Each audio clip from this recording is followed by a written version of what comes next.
Boom! Welcome to another 3 philosophy ideas you probably haven't thought about. Let's begin. Number 1. Humans are immortal. Yeah, you heard me right. We're immortal. Now, what am I on about? What is this guy coping about how we're immortal? That's clearly false. Now this guy's on some schizo rant about how he's immortal or something. He has gone way nuts. And you might be correct. But, hear me out. Of course, if we have a soul and there's an afterlife and so on, that would make us pretty immortal now, wouldn't it? At least in some degree, because we would live eternally in the afterlife, and so we would be immortal. But now we can even look at the world where we simply assume that there is no souls. We simply assume a materialistic world, and even in that world we are immortal. Now how does that work, you might be asking? Well, quite simple. Think about alive. Alive, yes, alive. What is alive? Isn't that simply a concept we made up and we just apply to some things that we kind of feel like? Truly everything is just electrons, protons, Nothing is, in a sense, inherently different between a rock and a plant that makes one alive and one not. They're both just atoms. And so this alive thing overall is a concept we just apply to things. And well, if it's just a concept we apply to things, then surely death as well, the end of life, is also just a concept. It doesn't actually happen because alive doesn't actually happen. We're still the same electrons as we are right now, even when we're dead. Those electrons might be in different places, sure.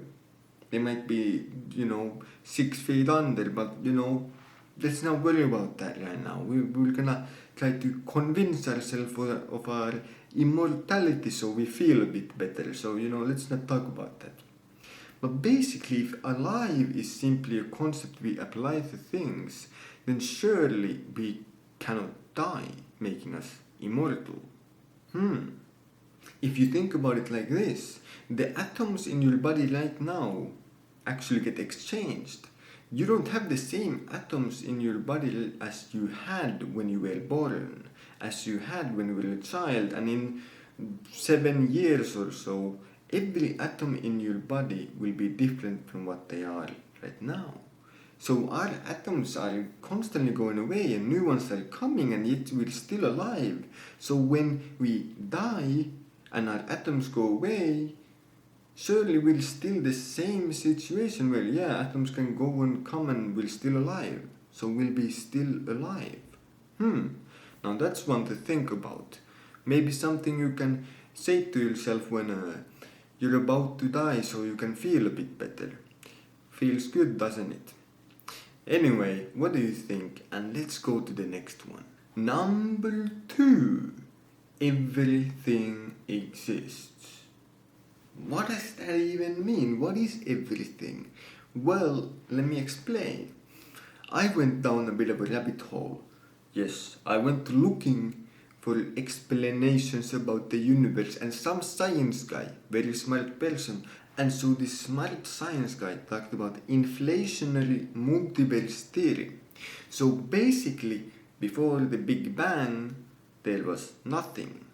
Or, as some scientists theorize and suggest, an hypothesis which has some evidence for it, that there was a period of cosmic inflation. And this cosmic inflation could be something that happens constantly.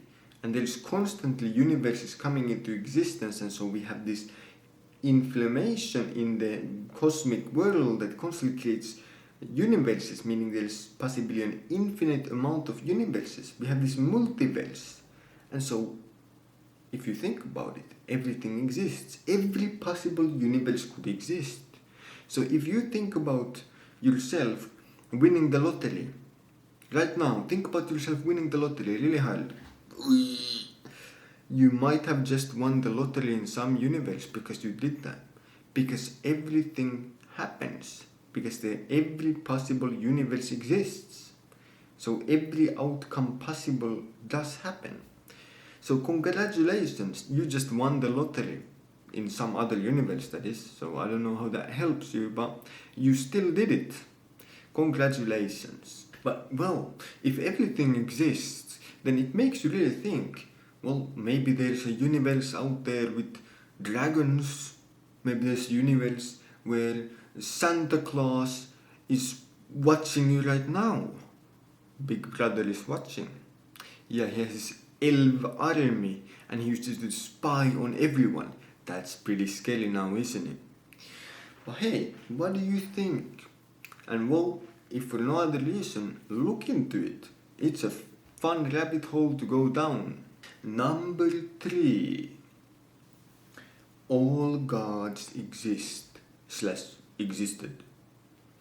So, what is this? Some polytheism? Of course.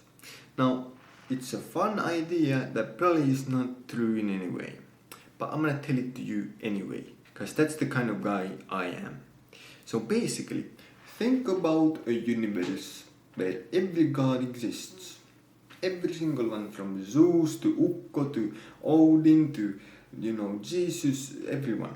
Every single one. Krishna, you throw in them all. Like the thousands of gods. Every single one of them exists. And now I'm going to say, well, how does that even make sense? Wouldn't they fight each other?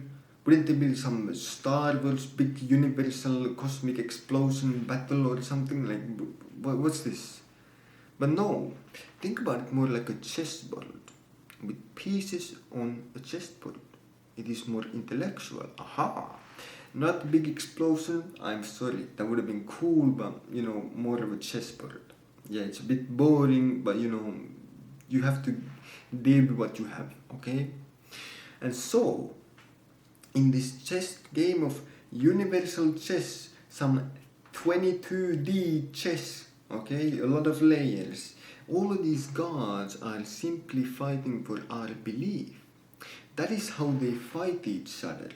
And when some god loses all belief, that no human ever believes in them anymore, that is when they die. That is how they are beaten. There is no big explosion, no Hollywood explosions. Yeah, that's a bit disappointing. But once again, think about it. If all gods existed originally, they started off, they had believers, so on, but some gods have died. They have died because people have stopped believing in them. And as long as someone believes in a god, that god stays alive and he's in the game, playing with that one piece. He has only the king on the board, nothing else. Only one piece. That's pretty sad. But that is maybe a possibility in some possible universe. And it's fun to think about. You can just imagine the face of Zeus when Jesus starts taking over Rome. What is this guy doing?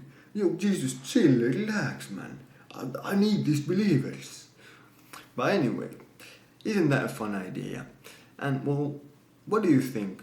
Are these completely schizophrenic? Are these amazing? Are these funny? Are these good or bad or logical, illogical? What do you think? Anyway, thanks for watching and have a great day.